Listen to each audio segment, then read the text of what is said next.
특히 이단에 대한 얘기를 해주고 있습니다. 지금도 이 코로나의 문제의 어떤 발단에 대한 부분들이 기독교적인 부분들이 있었었고 또 그 기독교라는 큰 틀 안에 들어와 있지만 그러나 성경에서 얘기하고 있지 않은 성경에서 말씀하시는 바른 신앙을 갖지 않고 있었던 사람들의 문제로 인해서 결국 기독교라는 자체가 욕을 먹고 어려움을 당하는 문제들이 있어 왔었죠. 그것을 성경에서는 이단이라는 표현을 쓰고 있습니다.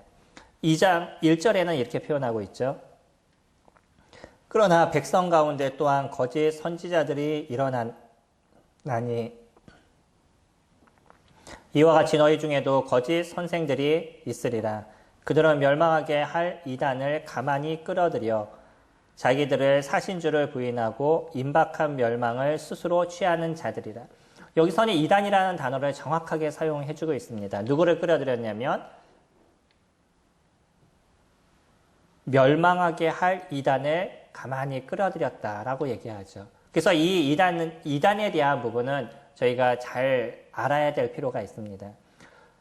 놀라운 건 뭐냐면요. 이 이단이라는 단어가 사용되는 이 시점이 언제냐면 채 1세기가 끝나기 전이라는 거예요. 그러니까 예수 그리스도 그분이 이 땅에 오시고 주님의 나라로 가실 때를 AD 30년에서 33년으로 저희가 본다 그러면 1세기가 끝나기, 그러니까 70년의 시간이 지나기 이전, 벌써 60년에서 이때를 네로 황제의 당시에 베드로가 순교를 당했다라고 생각한다 그러면 60년 중반 정도 되는 시점인 거죠. 그럼 기껏해야 한 30년 정도 흐르고 난 이후에 그때부터 벌써 무엇이 시작이 됐냐면 이단이 시작됐다는 거예요. 그러니까 사단의 발걸음은 그렇게 빠르다는 것입니다. 예수 그리스도 그분께서 주님의 나라로 가시고 이제 하나님의 말씀이 막 선포되고 하나님의 백성이 막 기하급수적으로 막 늘어나는 그런 시점 속에 누구도 더 많이 늘어나기 시작했냐면 이단들도 많이 드러나기 시작했다는 거예요. 그들을 어떻게 표현하냐면 거짓 선지자들이다 아니면 거짓 선생이다 라고 표현을 하고 있죠. 그래서 이런 사람들이 이단들을 끌어들이는데 결국은 잘못된 하나님의 말씀에서 벗어난 잘못된 모습들이 교회 안에서 선포되고 그런 말씀들이 전해지는 모습들이 나타나기 시작된 거예요.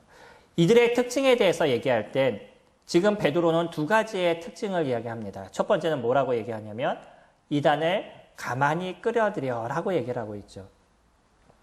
이단에 대한 부분을 얘기할 때 베드로가 하는 얘기는 그들을 가만히 끌어들인다 라고 얘기를 해요. 다시 얘기하면 이단은 그냥 처음부터 자신들을 막 드러내고 우리가 이런 존재야, 우리는 이렇게 해 라고 얘기하지 않는다는 거예요.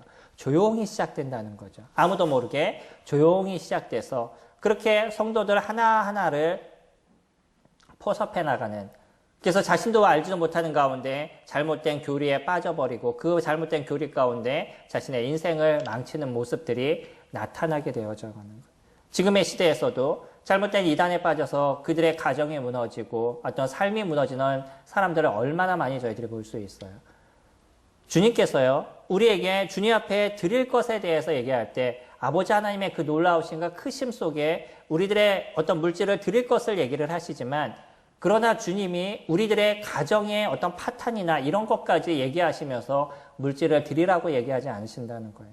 근데 많은 이단들은 그들이 하고 있는 특징 중에 하나가 뭐냐면 많은 물질을 주님 앞에 드려야 될 것처럼 얘기해서 가정에 그 집을 팔아서 헌금을 드린다든지 아니면 회사를 그만두고 온전히 그냥 그 일에 집중하게 만든다든지 이런 일들을 이뤄가죠. 결국은 어려워져 가게 하는 거예요.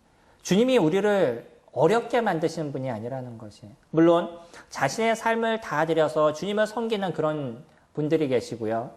바울과 같이 아니면 베드로와 같이 그 어려움을 감수하면서까지 주님을 위해서 그의 인생을 드리는 그러한 일들을 이루는 사람들이 있죠. 근데 모든 사람들이 그런 삶을 산다라고 얘기하지 않는다는 거예요. 각자에게 주어진 일들이 있습니다. 그리고 그 가정을 아름답게 만들고 그 가정이 온전해지고 거기에 참된 하나님이 좌정하시고 예수 그리스도 그분이 좌정하심으로 그 가정의 평화와 안식을 만들어 가시는 것이 주님께서 하시는 일이죠. 근데 그 가정이 깨어져 가요. 이거는 무엇인가 잘못된 것이 그 가정 안에 들어왔다는 것이죠. 이단들의 특징은 그런 것입니다. 자신들의 어떤 이익을 위해서 사람들을 조용하게 침투해서 그 사람들을 끌어들이는 일들을 이루고 있어요. 그렇기 때문에 혹시 무엇인가 새로운 교리를 얘기하시거나 무엇인가 새로운 것을 말하는 그런 사람들이 내 옆에 있다 그러면 분명하게 오셔서 말씀을 해주셔야 됩니다. 그들은 드러내고 얘기하지 않는다는 거예요. 조용하게 들어와서 조용하게 침투하는 거예요.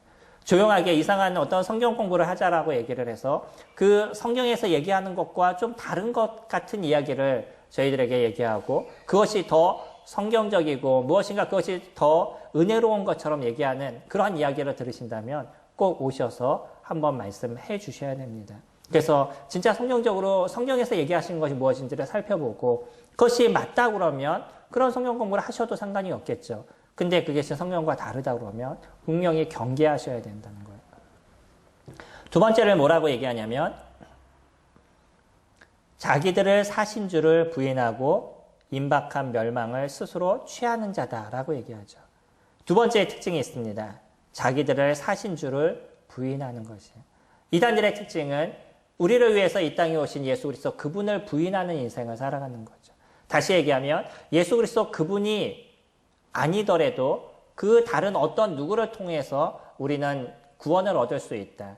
그 어떤 다른 그를 통해서 우리는 하나님의 나라를 갈 수 있다라고 얘기하는 거예요. 예전에 있었던 사람들과 저도 이단에 속한 사람들하고 여러 가지 얘기를 이제 하다 보면 예전의 모습과 지금은 조금씩 변하는 걸 제가 느껴요. 왜냐하면 예전에는요. 처음부터 예수 그리스도가 아니라 다른 누구를 통해서 구원을 얻을 수 있다고 처음부터 얘기를 합니다. 그리고 예수 그리스도를 부인했었어요. 근데 이제는 많은 사람들이 교회는 예수 그리스도 그분이다라는 얘기가 이제 믿지 않는 사람들도 알고 있다 보니까 그들 스스로가 예수 그리스도 외적으로 누구를 통해서 구원을 얻는다라는 걸 드러내고 얘기하진 않아요. 예수 그리스도 그분을 인정합니다. 예수 그리스도 그분을 믿어야 된다라고 얘기하는데 그러나 지금 시대에는 누구를 믿어야 되냐면 자신들이 얘기한 그 구세주를 믿어야 된다. 그거는 초대교회 시대의 모습이었고 그 이후의 시대, 지금의 시대에는 예수 그리스도 그분 이후로 오신 그 누군가를 믿어야 됩니다라고 무엇인가를 살짝 바꿔놓는다는 거예요. 그러니까 예수 그리스도 그분을 부인하는 게 아니니까 사람들은 거기에 대해서 경계심이 풀어져 버리는 거죠. 그리고 그것을 받아들입니다. 그러면서 자기도 모르는 사이에 구세주가 다른 존재가 되어져 버리는 거예요. 성경은 저희들에게 그렇게 얘기하죠. 천하 인간의 구원받을 만한 다른 이름을 너희에게 주신 적이 없다라고 얘기합니다. 이게 사도행전 4장 말씀이에요. 우리들 가운데 구원을 얻을 만한 다른 이름을 저희들에게 주신 적이 없다라고 얘기해요. 우리들의 구원은 오직 누구를 통해서만 이루어지냐면 아들 예수 그리스도 그분을 통해서만 이루어지는 것이죠. 그분이 이 땅에 오시고 하나님의 아들이신 그 예수 그리스도 그분이 십자가의 죽으심을 통해서 완전한 죄에 대한 해결을 저희들에게 이루어 주셨어요. 그리고 그 예수 그리스도를 믿는 믿음만이 참된 구원의 은혜를 얻는 삶을 저희가 살아가게 되는 거죠. 그것은 변하지 않는 것입니다. 그렇기 때문에 예수 그리스도 그분 외적으로 어떤 구원이 이루어진다라고 얘기한다는 그 예수 그리스도 말고 다른 누구를 통해서 구원이 이루어진다라고 얘기하는 그 모든 것은 성경에서 얘기할 때 이단이다라고 얘기합니다. 그러니까 이단은 교단이 좀 다르거나 아니면 믿는 믿음의 어떤 형태가 좀 다르거나 그런 걸 갖고선 이단이라고 얘기하지 않아요. 이단의 가장 중요한 부분은 예수 그리스도 그분을 부인하는 것입니다. 그리고 예수 그리스도 그분보다 자기를 더 높이는 것이에요. 예수 그리스도를 믿는 것처럼 얘기하면서도 더 귀하고 중요한 존재가 누구냐면 자기인 것처럼 얘기를 하는 거죠. 이런 어떤 기독교도 조심하셔야 됩니다. 그것에 조심하지 않으면 사람들은요. 자기도 모르는 가운데 그들 가운데 빠져가 들어가는 일들이 발생하게 됩니다. 놀라운 거 아시죠?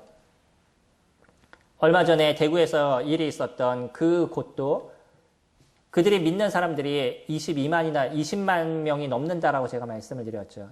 20만 명이 넘습니다. 엄청난 사람들이 그 사람들을 믿는데 그 교단을 믿는데 그 믿는 사람들의 중심이 또 젊은 사람들이라는 거예요. 대학생들이라는 거예요. 이해되시나요? 가장 지식층이라고 얘기하는 그 대학생들이 쉽게 거기에 빠져들어가고 있어요. 왜 그럴까요? 그들이 갖고 있는 포교하는 방법들이 아주 특별한 포교 방법들을 그들이 사용합니다. 사람들이 알지 못하게 거기에 끌려 들어가게 만들고 그리고 많은 시간이 들어서 자기도 모르게 거기에 물들게 만들어가는 거예요. 예전에 그런 얘기 있었었죠. 개구리를 삶는 방법에 대해서 살아있는 개구리를 삶는 방법이 어떤 방법이냐면 찬물에다 개구리를 집어넣고 천천히 끓이다 보면 나중에 자기가 거기가 뜨거워지는지도 모르고 있다가 죽는다. 뭐 이런 얘기가 있잖아요. 그러니까 나도 모르게 그냥 조금씩 변하게 만들어서 내가 어떻게 변하는지를 알지 못하는 거예요. 어떤 돌멩이가 앞에 있는데 이것을 저기까지 옮겨야 되는데 사람들이 이것을 저기다 옮기면 안 된다라고 얘기하니까 한 사람이 지혜를 짜냈어요. 그래서 그 사람이 한 일이 뭐냐면 하루에 한 번씩 그 돌멩이를 앞으로 조금씩 미는 거예요. 그리고 나가지고서는 한 100일이 지나고 나니까 사람들은 맨날 똑같은 돌멩이를 바라봤는데 나중에 보니까 여기 있던 돌멩이가 저기까지 가버린 거죠. 근데 그것이 거기까지 갔는지에 대해서 아무도 인식하지 못하는 거예요. 우리의 모습이 그런 것입니다. 이 잘못된 교리가 우리 가운데 들어오게 되면 처음엔 그것이 처음에 확 들어오게 되면은 이것이 문제야 라고 생각하고 경계를 하게 되는데 그냥 조금씩 그 잘못된 것이 안으로 들어오기 시작하는 거예요. 그리고 그것이 1개월, 2개월, 4개월, 6개월, 한 반년 정도 지나면 내가 이미 거기서 빠져나올 수 없는 상황이 되어져 버리는 거죠. 이것이 지금 그 교단이 하고 있는 일들입니다. 이런 면에 있어서 조심하셔야 되는 거예요. 그리고 내가 어떠한 새로운 동아리에 들어가거나 새로운 어떤 그 배움의 장소에 들어가셔서 새로운 것을 배우는 가운데서도 그들은 그것을 통해서 자기의 교리들을 선포하는 일들을 이루기 때문에 내가 지금 어느 것을 배우고 있다 할지라도 그들 가운데 뭐 성경 공부를 좀 해봅시다. 뭐 이런 어떤 제안들을 하신다 그러면 조심하셔야 됩니다. 가만히 들어오는 거예요.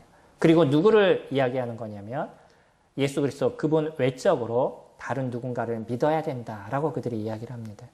요한도 얘기를 하죠. 이단에 대한 얘기는 성경에서 정확하게 얘기를 하고 있어요.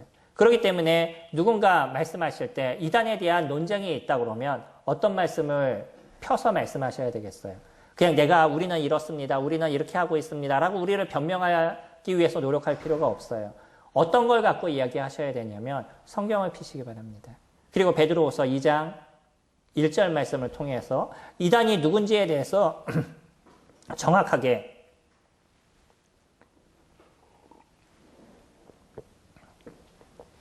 그들에게 이야기해 주시기 바랍니다. 그래서 성경적으로 얘기하고 있는 이단에 대한 부분들을 바르게 말씀해 주시면 그들은 그것에 대해서 할 말이 없는 것이에요. 요한도 얘기를 하죠. 요한도 이단에서 대해서 얘기할 때 예수 그리스도께서 육신으로 오신 것, 육체로 오신 것을 부인하는 자들이다. 예수 그리스도 부인하는 자다. 그도 그렇게 이야기합니다. 그러니까 이단은 예수 그리스도 그분 자체를 부인하는 거예요. 그분의 어떤 신성을 부인하거나 아니면 그분의 어떤 육체로 오심을 부인하거나 동정녀 마리아를 통해서 태어나신 그렇기 때문에 성령으로 잉태하신 것을 부인하거나 아니면 그분의 십자가의 죽으심을 부인하거나 아니면 그분의 부활하심을 부인하거나 그래서 예수 그리스도 그 자체에 대한 그분이 하셨던 일, 그분 자체에 대한 모습들 그런 것을 부인하는 존재들을 이단이라고 얘기합니다. 많은 사람들이 이단에 대한 개념을 잘못 잡고 있어요. 그러다 보니까 내가 알고 있는 그냥 정통이라고 얘기하는 기독교에서 뭔가 조금만 변하면 그것을 이단이라고 생각해서 어려워하는 모습을 가져 있는데 진짜 중요한 거는요. 그것이 아니에요. 저희가 알고 있는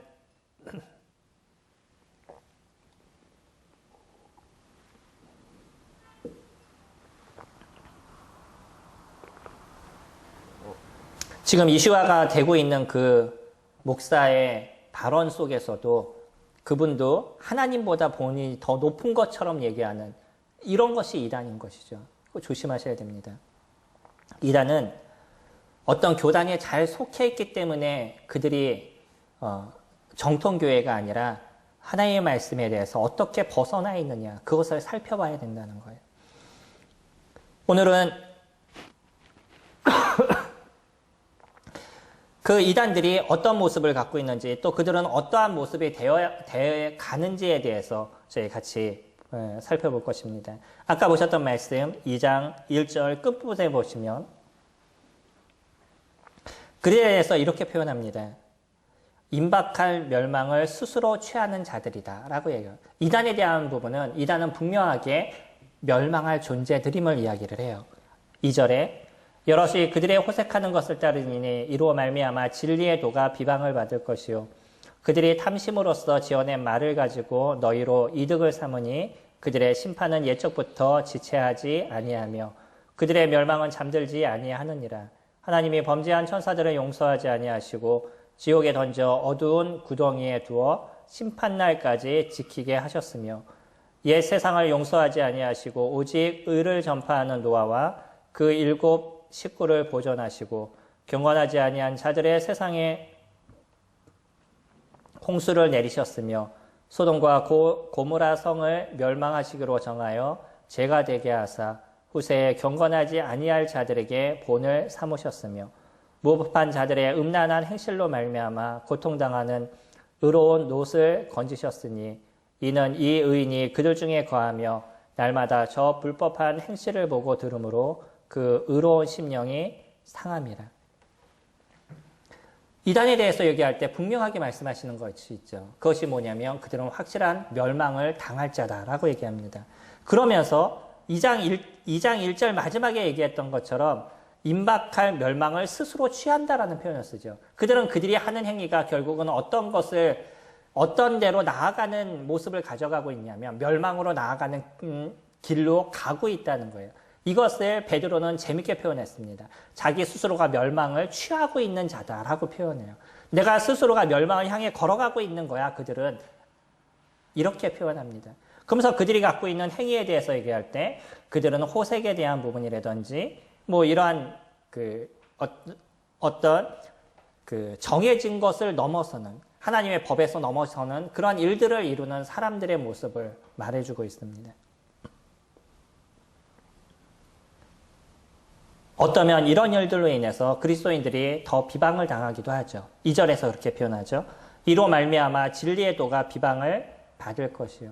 이 잘못된 사람으로 인해서 오히려 바른 말씀을 전하는 사람들이 더 비방을 받는 문제들도 발생하게 됩니다. 그러나 저희들이 두려워하지 말아야 될 것은 이 잘못된 것을 선포하는 이 이단에 속한 사람들에 대해서는 분명한 멸망이 있는데 거기에 대한 한 예로 누구를 얘기하고 있냐면 천사들을 이야기하고 있습니다. 타락한 여러 천사들이 있는데 이 사단이 반역을 하게 될 때 함께 그를 쫓았던 타락한 천사들이죠. 이 타락한 천사들이 그 중에 일부는 이미 잡혀서 지금 지옥의 무정행에 갇혀 있어요. 일부는 아직도 그들이 행동을 하고 있죠. 우리가 살아가는 이 시대 속에서 움직이고 있는 그런 영적인 존재들이 있는데 성경은 그것을 귀신이라는 표현들도 쓰고 있죠. 사람이 죽어서 귀신이 되는 것이 아니라 하나님께서 만드신 그 천사가 타락함으로 인해서 만들어진 존재가 우리 성경에는 귀신이라는 표현을 쓰죠. 제가 누누이 말씀을 드리지만 우리 성경의 번역에서 귀신이라고 번역해 놓음으로써 우리나라 사람들이 귀신의 존재를 잘못 생각하고 있다는 거예요. 이건 악한 영입니다. 사람이 죽어서 그 영혼이 귀신이 되는 것이 아니라 처음부터 존재했던 그런 악한 영을 얘기하고 있어요. 이 악한 영의 존재들 중에서 그 어떤 존재들은 지금 잡혀서 무적행해서 그 심판날을 기다리고 있습니다. 지금도 그 심판을 받고 있지만 완전한 그 심판의 때를 그들이 기다리고 있다라고 얘기를 해요. 그러면서 그들이 그런 심판을 받는 것처럼 이단들도 동일한 심판의 때를 기다리는 그런 존재들의 모습이 되고 있다라고 얘기하죠. 구약에서는 또 몇 가지 사건이 있었습니다. 하나님께서 이루신 심판에 대한 첫 번째 모습이 우리가 알고 있는 노아의 심판을 이야기를 하고 있죠. 하나님께서는 그 많은 사람들 중에서 누구를 구하시기 원했냐면 의로운 노아를 구하시기를 원했었어요. 이 의로운 노아를 구하시기 위해서 방주를 만드시고 그 노아가 그곳에 들어오게 하셨죠. 그러면서 노아도 외쳤습니다. 하나님의 말씀을 듣고 여러분들이 이 방주에 들어온다 그러면 여러분들은 구원을 얻을 수 있습니다. 이제 비라는 것이 내리게 될 건데 여러분들이 비를 한 번도 본 적이 없지만 이제 비라는 것이 이곳에 내리게 될 겁니다. 이 비로 인해서 많은 사람들이 죽음을 당할 거예요. 여기 있는 모든 사람들이 죽음을 당할 겁니다. 당신은 이 배를 타시기 바랍니다. 노아는요. 우리가 알기로 100년이 넘는 시간 동안에 배를 지면서 그렇게 외쳤어요. 근데 놀라운 거는 한 사람도 노아의 가족 외적으로 한 사람도 그곳에 들어오지 않았다는 거예요. 얼마나 많은 사람들이 하나님을 배척하는 인생을 살아가고 있냐는 거죠. 우리도 지금 잘 아셔야 될 겁니다. 지금의 시대에 많은 기독교가 있고 지금의 시대에 예수 그리스도 그분의 오심에 대한 것을 알지 못하는 사람이 극소수인 그런 삶을 살아가고 있는 이런 시대이지만 정작 주님의 나라에 우리가 가게 됐었을 때 구원받는 사람들이 그리 많지 않다는 것을 우리가 느끼게 될 거예요. 오늘 말씀에서 보는 것처럼 구원은요, 단순히 내 죄가 없어졌어요 라는 것을 믿는 사람을 얘기하는 것이 아니라 우리를 사신 주, 그 예수 그리스도를 믿는 사람을 얘기하고 있습니다. 이 믿음은 다른 사람들이 확증해 주는 것이 아니에요. 교회가 확증해 주는 것도 아니고 그 침례가 그것을 확증해 주는 것도 아니죠. 구원은 누가 확증하시는 거냐면 아버지 하나님께서 확증해 주시는데 그거는 누가 아는 거냐면 내 스스로가 정확하게 아는 겁니다. 내 안에 예수 그리스도 그분이 나의 참된 주님으로서 존재하고 계시는지, 이 땅에 오셔서 나를 위해서 십자가에 죽으신 그 예수 그리스도 그분이 진정한 나의 왕이 되시고 나의 통치자가 되시는지, 그거는 내 스스로가 아는 거죠. 그러면 예수 그리스도 그분이 나의 통치자가 되시고 그분이 나의 왕이 되신다면 우리는 당연히 누구를 쫓는 인생을 살아가겠어요. 예수 그리스도의 그분의 말씀에 그분 앞에 따라가는 인생을 저희들이 살아가겠죠. 세상이 아무리 힘들고 세상의 문제가 아무리 여러 가지를 요구한다 할지라도 여전히 예수 그리스도 그분을 믿는 사람들은 누구의 명령을 따라 살아가겠어요? 당연히 예수 그리스도 그분의 명령에 따라 살아가겠죠. 이것이 크리스찬들의 모습인 겁니다. 예전에 스펄전이 그런 얘기를, 존 웨슬리가 그런 얘기를 했죠. 자기가 선교사로서 이제 목사 안수를 받고 선교를 하기 위해서 조지아라는 그러한 사람들에게 복음을 전하기 위해서 떠납니다. 그곳에 있는 그 원주민에게 복음을 전하기 위해서 그가 떠나는데 배에 불이 났었어요. 배에 불이 나서 자기는 목사임에도 불구하고 뭐 어떻게 하면 살까 막 이쪽저쪽 뛰어다니면서 막 어떻게 해야 될지 몰라서 막 방황하고 있는 그런 시대에 누군가는 모여서 조용히 앉아서 찬양을 부르고 기도하고 있었던 그런 무리가 있었다는 거예요. 아니 어떻게 목숨이 좌지우지되는 그런 상황 속에서 그들은 그렇게 앉아서 찬양을 부를 수 있는 거죠. 그것이 어떻게 가능하죠? 그것으로 인해서 웨슬리는 정확하게 깨달았습니다. 자기에게 참된 믿음이 없다는 것에 대해서. 그리고 나중에 선교를 이루게 되는데 그 선교 사역에서 완전한 실패를 맛보게 돼요. 그리고 다시 본국으로 돌아오고 나서 그들이 누구를 찾아가게 됐냐면 함께 모여서 기도하고 있었던 그런 모리비안 선교단을 찾아가게 됩니다. 거기에서 말씀을 듣고 그가 회심하게 되죠. 참된 구원은요, 내가 어디에 태생해 있다, 아니면 내가 언제부터 교회를 다녔다, 내가 침례를 언제 받았다, 이것이 확증되어져 가는 것이 아니에요. 참된 구원은 내가 예수 그리스도 그분을 쫓는 인생을 살아가고 있냐는 거죠. 내가 오늘 하루를 살아가는 데 있어서 그 하루에 살아가는 중심이 예수 그리스도 그분의 말씀 안에 있는 내 인생을 살아가고 있느냐, 그것이 우리들의 구원을 확증해 주는 것이. 그러지 않는 어떤 것도 성경에서는 참된 믿음이다라고 얘기하지 않습니다. 교회를 열심히 다닌다고 우리는 그걸 갖고 믿었다라고 얘기하지 않아요. 주일날 예배에 그냥 잠깐 앉아서, 그것도 우리 교회 어떤 성찬식만 참여하면 내가 예배를 다 참여한 것처럼 그렇게 앉아있는다 그래서 그것을 갖고 우리가 구원이라고 얘기하지 않는다는 거예요. 떡을 떼고 잔을 떼는 건 누구나 할 수 있습니다. 진짜 중요한 건 예수 그리스도 그분이 나의 주님이시냐는 거예요. 그래서 내가 살아가는 삶에 그 예수 그리스도 그분을 따라가는 인생을 내가 살아가고 있는 것이고, 그 예수 그리스도의 이루신 사역과 날 살아가신 그 은혜에 대해서 내 마음에 감사와 기쁨과 찬양과 눈물이 있는 인생을 살아가고 있냐는 거예요. 그것이 믿음을 이야기하고 있습니다. 그것 외적인 그 어떤 것도 지금 얘기하고 있는 그 이단의 모습처럼 임박한 그 멸망을 스스로 취하는 인생을 살아가고 있다는 것이에요. 또 하나로 소돔과 고모라를 이야기하죠. 당시에 이 소돔이라는 도시와 고모라라는 도시는 상당히 상업적으로 발달되고 많이 부흥한 그러한 경제적으로 활성화된 그런 도시였었어요. 근데 거기에는 무엇도 활성화가 됐냐면 많은 음행, 범죄 이런 것도 활성화됐던 그런 도시였죠. 하나님께서는 이들을 계속 보실 수가 없었습니다. 하늘에서 불을 내리셔서 결국 소돔과 고모라가 완전한 멸망을 당하게 되죠. 이거는 저희들에게 교훈으로 주고 계십니다. 하나님께서 이런 범죄한 자들의 안에서 누구를 구원해 내실 것이냐면 의로운 자를 구원해 내신다는 거예요. 노아의 당시에 노아의 8명의 그 식구를 구원해 내셨듯이 또 이 소돔과 고모라의 당시에 롯과 그의 자녀들을 구원해 내셨듯이 하나님께서는 의로운 자를 구원해 내실 거예요. 누구에게서 분리할 거냐면 죄인에게서 완전한 분리를 이룰 것입니다. 그래서 이 죄인은 진정한 그 고통과 아픔의 형벌을 속에 놓여 있게 될 것이고요. 그리고 그 의인은 놀라우신 아버지 하나님과 함께하는 인생을 살아가게 될 것이죠. 이단의 특징에 대해서 얘기할 때 베드로는 아주 중요한 한 가지를 저희들에게 말해주고 있습니다. 저희 9절 말씀부터 보시면 주께서 경건한 자는 시험에 건지실 줄 아시고 불의한 자는 형벌 아래에 두어 심판날까지 지키시며 특별히 육체를 따라 더러운 정욕 가운데 행하며 주관하는 이를 멸시하는 자들에게는 형벌할 줄 아시느니라. 이들은 당돌하고 자긍하며 떨지 않고 영광 있는 자들을 비방하거니와 더 큰 힘과 능력을 가진 천사들도 주 앞에서 그들을 거슬러 비방하는 고발을 하지 아니하느니라. 그러나 이 사람들은 본래 잡혀 죽기 위하여 난 이성 없는 짐승 같아서 그 알지 못하는 것을 비방하고 그들의 멸망 가운데서 멸망을 당하며 불의의 값으로 불의를 당하여 낮에 즐기고 노는 것을 기쁘게 여기는 자들이니 점과 흠이라. 너희와 함께 연애할 때에 그들의 속임수로 즐기고 놀며 음심이 가득한 눈을 가지고 범죄하기를 그치지 아니하고 굳세지 못한 영혼들을 유혹하며 탐욕에 연단된 마음을 가진 자들이니 저주의 자식이라.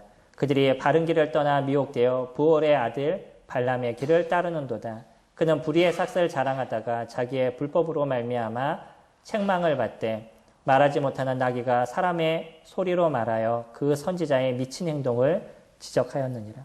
여기서의 한 또 예화를 누구를 이야기하고 있냐면 발람을 이야기를 하고 있습니다. 많은 그들의 잘못된 행위들을 얘기하고 있죠. 그들이 갖고 있었던 남을 비방하는 부분들, 뭐 여러 가지 음행에 대한 부분들, 여러 가지 그 잘못에 대해서 얘기를 하는데 그 중에 가장 중심적인 부분을 무엇을 얘기하고 있냐면 발람의 행동에 대해서 얘기하고 있어요. 성도님들, 민수기 22장에서 24장까지 드러나고 있는 발람의 행동을 묵상해 보신 적 있나요? 제가 예전에 발람을 보면서 계속 고민했던 것이 하나가 있습니다. 그게 뭐였냐면 그 발람은요, 그냥 하나님께서 하신 얘기를 듣고 그것을 선포한 사람이었었어요. 그가 하나님께서 얘기하신 것에 대해서 제가 그렇게 안 하겠습니다 라는 이야기를 하지 않았습니다. 하나님께서 얘기하시면 내가 그렇게 하기를 원한다 라고 얘기를 했었어요.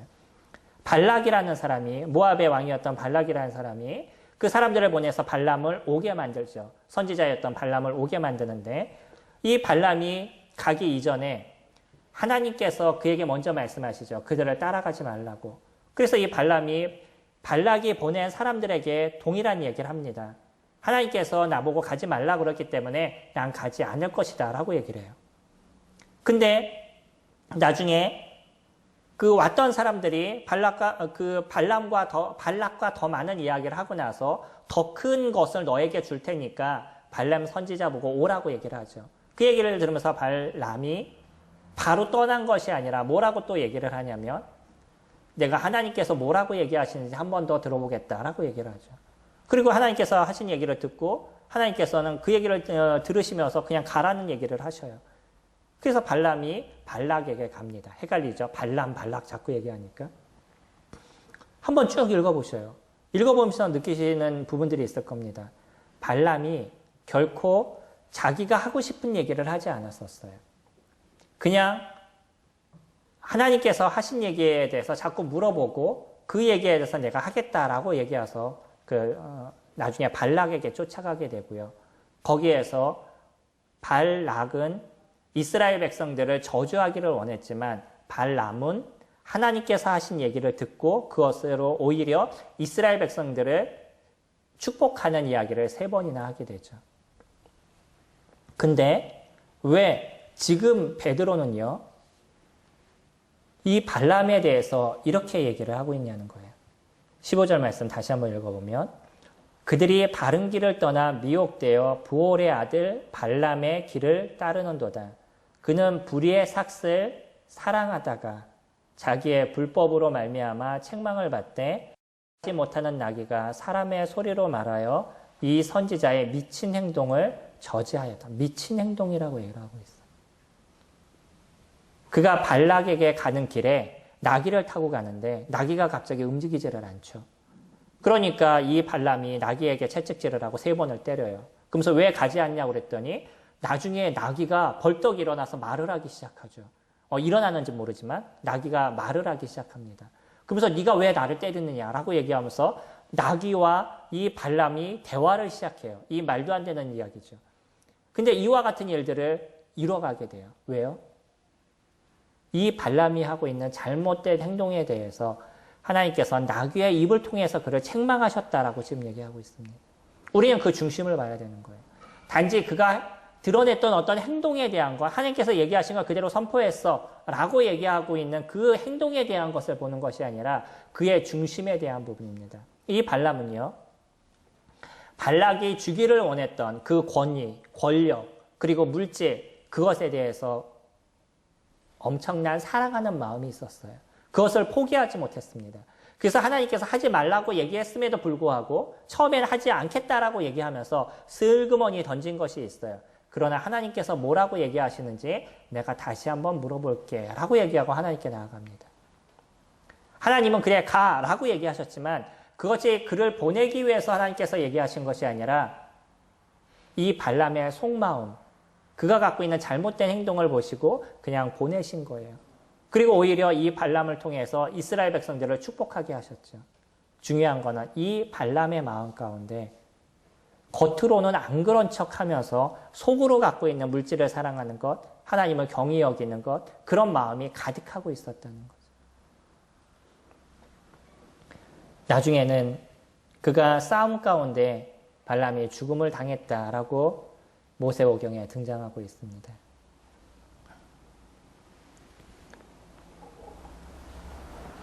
재밌는 거는요, 이것을 이단의 특징으로서 베드로는 이야기하고 있다는 거예요. 다시 얘기하면 이단의 중심적인 부분이 뭐냐면 속임수라는 거예요. 이 속임수라는 것은 엄청난 무서움을 갖고 있습니다. 그냥 내가 알고 사람을 속이는 경우가 있지만 사람들은 자기도 모르는 가운데 사람을 속이려고 그러는 경우가 있어요. 내 안에서는 그것을 원하지 않지만 겉으로는 그냥 좋은 척 얘기를 하는데 결국은 내 안에 있는 생각을 이루려는 그런 욕심이 우리들 안에 있는 거죠. 그리고 내가 원하는 걸 결국은 만들어가게 되는 거예요. 조심하시기 바랍니다. 이 속임수라는 거는 내 자신을 스스로도 속이게 만든다는 거예요. 그냥 이 정도는 괜찮아. 이거는 이 정도는 문제가 되지 않아. 이 정도는 내가 하나님을 섬기는 데 있어서 필요한 거야 라고 얘기하시면서 은근하게 하나님을 섬기는 걸 터부시 여기는 문제가 우리 가운데 발생할 수도 있다는 거예요. 지금 우리가 비대면으로 예배를 드리고 있습니다. 집에서 예배를 드리면서 성도님들 나도 모르는 가운데 나의 어떤 행동이나 모습이 흐트러지는 걸 느끼시게 될 거예요. 우리가 예배당에서 같이 예배를 드리게 될 땐 우리들의 어떤 자세나 행동이나 이런 것을 조심하게 되죠. 집에 있을 땐 편해지잖아요. 그러면서 그냥 이 정도는 집에 있으니까 괜찮아 라고 생각을 하시게 되면 내 마음에 많은 부분이 무너져 나는 거예요. 우리들의 어떤 행동은 그래서 중요한 것입니다. 왜 우리가 기도할 때 예전에 어린아이들한테 무릎 꿇고 기도하세요, 두 손 모아 기도하세요 라고 얘기하겠어요. 그것이 성경에는 이야기하지 않습니다. 성경에서 기도하는 모습을 보면 여러 모습으로 다양하게 등장을 하고 있어요. 손을 높여서 기도하기도 하고 때로는 엎드려서 기도하기도 하고 여러 가지 기도의 형태가 있습니다. 근데 왜 우리나라에서는 무릎 꿇고 기도하세요 라고 얘기했겠어요? 그거는요, 우리 자세에 대한 부분인 거예요. 우리나라 문화에 대한 부분이었던 거죠. 예전에 어른들 앞에서 우리가 앉을 때 무릎 꿇고 공손하게 두 손 모아서 앉는 것들, 이게 우리나라의 문화였었죠. 그래서 그러한 어른들 앞에 앉을 때 우리가 어떠한 자세를 취해야 되는지 그것에 대해서 가르쳤던 게 예전에 우리가 두 손 모아서 무릎 꿇고 기도하는 그런 모습이었잖아요. 지금은 저희가 의자에 앉아서 기도를 합니다. 또 의자에 앉아서 말씀을 듣고 예배를 드려요. 이건 문화적으로 변하는 거지만 변하지 않는 그 하나가 있습니다. 그건 자세에 대한 부분인 거예요. 우리가 이런 것이 변하기 시작하면 이 정도는 괜찮아. 뭐 문화가 변하고 뭐가 변하고 뭐 시대가 변하고 그래서 뭐 이 정도는 괜찮아. 난 말씀을 들으면서도 충분히 뭐 핸드폰을 할 수 있고 나는 말씀을 들으면서 충분히 다른 일을 할 수 있어 라고 생각하는 부분들은 이미 나의 생각에 오염이 되기 시작하는 거예요. 말씀을 들을 수 있는 어떤 기본적인 자세가 변하기 시작하는 거죠. 이런 것이 속임수입니다. 우리들 안에서 많은 속임수들이 우리들 가운데 놓여져 있어요. 이것에 대해서 우리가 경계하지 않으면 하나님의 말씀, 외적인 것이 그것을 오염시키기 시작한다는 거예요. 우리들은 우리들의 생각을 잘 살펴볼 필요가 있습니다. 이단들은요, 사람들을 일부러 속이는 거예요. 그리고 무엇을 사랑하는 것이냐면 물질을 더 사랑하는 것입니다. 내가 하나님을 사랑해 라고 얘기하지만 그 중심에는 무엇이 더 큰 거냐면 물질을 사랑하는 것이 더 커서 결국은 교주가 자기가 원하는 물질을 다 취하고 사람들을 고통스럽게 하고 아프게 만드는 거예요. 사람들을 고통스럽게 만든다 할지라도 나에게 필요한 것을 취하면 그것에 대해서 양심의 가책이 느껴지지 않는 거죠. 이미 그 마음이 속임수로 가득 차 있기 때문입니다.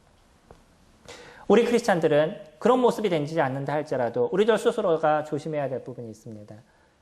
나도 모르게 나를 속이는 것이 무엇인지, 나도 모르게 내가 변해가고 있는 것이 무엇인지, 우리 특히 이 비대면에 예배를 드리는 상황 속에서는 조금 더 철저한 우리들의 마음과 생각을 붙잡으셔야 될 것이에요.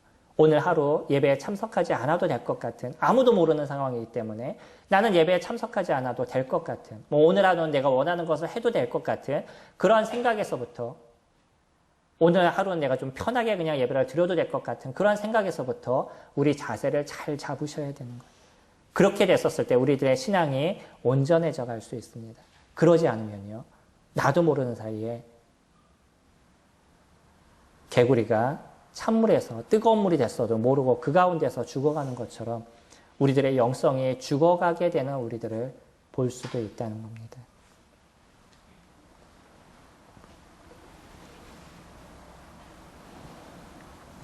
17절 보시면 이 사람들은 물 없는 샘이요 광풍에 물려가는 안개니 그들을 위하여 캄캄한 어둠이 예비되어 있나니 그들이 허탈한 자랑의 말을 토하며 그릇되게 행하는 사람들에게서 겨우 피하는 자들을 음란으로서 육체의 정욕 중에서 유혹하는도다.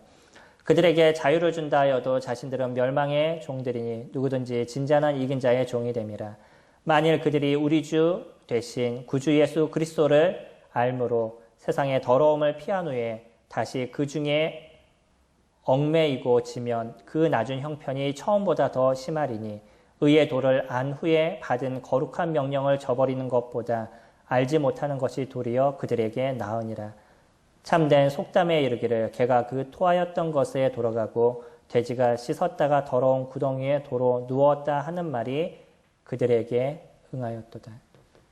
이거는 히브리서 6장 말씀, 3장 말씀에서도 계속적으로 경고하고 있는 내용입니다. 주님도 뭐라고 얘기하시냐면 어떤 사람이 귀신이 들렸는데 나중에 그곳이 잘 청소가 됐었어요. 그러나 그곳이 그냥 비어있다 보니까 이 떠났던 귀신이 가서 자기보다 더한 귀신 7을 데리고 들어와서 예전 형편보다 더 어렵게 만들었다. 예수님도 그런 표현을 쓰셨어요. 베드로도 그런 표현을 쓰고 히브리서 기자도 동일한 표현을 씁니다. 이건 무엇을 얘기하냐면 자기 나름대로 자기가 선을 이루기 위해서 그냥 나는 기독교에 들어와서 그냥 착하게 살면 되는 것처럼 나름대로 기독교의 어떤 말씀을 듣고 하나님의 말씀을 통해서 그냥 나를 착하게 살아가면 되는 것처럼 자기 나름대로의 생각을 그 마음을 잘 정리를 시켰어요. 근데 그 가운데 예수 그리스도가 자정하지 않으셔요. 그러다 보니까 오히려 더 잘못된 많은 것들이 그 안에 들어오게 되고 오히려 예수 그리스도 그분에 대한 말씀에 대해서 무뎌지고 자신은 그냥 그렇게 신앙생활을 하는 것처럼 생각되는 인생으로 변해져 간다는 거예요. 그것을 이렇게 표현합니다. 개가 토하였던 것을 다시 먹고 돼지가 씻었다가 그 웅덩이에 다시 들어간다라는 표현으로서 사용하고 계신다는 거예요. 우리들이 착한 행실을 통해서 참된 믿음 안에 있다라고 얘기하지 않습니다. 우리가 예배의 형식을 쫓아간다 그래서 그것이 내가 참된 믿음 안에 있다라고 얘기하지 않아요. 우리 안에 그 비어있는 우리들의 심령 안에 누가 계시냐는 거예요. 예수 그리스도 그분이 좌정하시고 성령 하나님 그분이 좌정하시는 자만이 참된 믿음 안에 있는 자고 그런 자만이 온전한 예수 그리스도의 그 말씀을 따라서 인생을 살아가는 자다라고 얘기합니다. 그런 모습 속에 있을 때 우리는 이단에 유혹되는 문제가 없게 될 거예요. 그런 사람들은 무엇을 추구하는 인생을 살아가냐면 참된 하나님의 말씀을 추구하는 인생을 살아가기 때문입니다. 하나님이 무엇을 말씀하시는지에 대해서 경청하고 그 말씀을 따라 살려고 그러는 그래서 온전함과 틀린 것이 무엇인지를 바르게 분별하는 그런 인생을 살아가는 자들인 거죠. 대충 알고 잘못 알게 됐었을 때 그 사람은 오히려 알지 못하는 것보다 더 큰 문제가 발생할 수 있다라고 베드로는 지금 저희들에게 경고해 주고 있습니다. 이단에 대해서는요, 우리가 계속적으로 고민하셔야 될 상황입니다. 지금의 시대에서도 많은 이단들이 드러나 있고요. 그런 이단들이 오히려 다른 데보다 더 활성화되고 소위 얘기해서 부흥하는 것 같은 그런 모습들도 많이 보여주고 있어요.